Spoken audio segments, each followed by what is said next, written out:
Welcome back to part 2 of the Ray-Ban Meta glasses.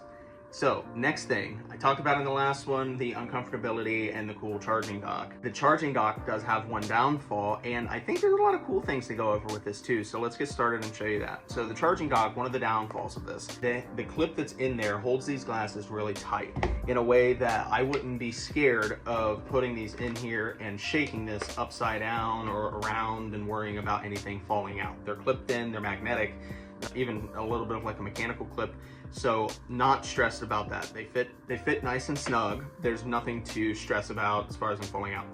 One of the downfalls of that though is even with this open, they're not going to fall out, so you have to pry them out of here to get them out. There's no good spot to pull these things out of here without putting fingerprints on the glass themselves. That is incredibly annoying. So there's a couple things that you can do.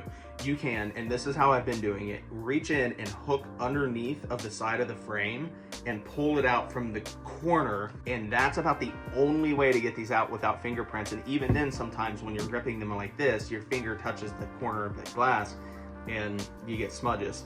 Any other way, this is my go-to because it's the only way I figured out that I can pull these out without bending the frame, and with all those mechanicals in there, I don't want to bend the frame and accidentally snap the frame. I don't want all that technology and those little wires and everything to break. So I don't want to pull on the arm specifically.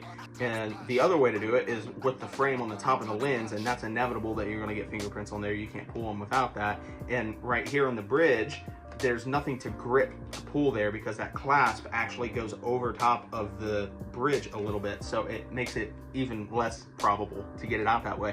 So charging case, cool, it's really neat, but also makes it impossible to get these freaking things out. There's, like I said, only one way.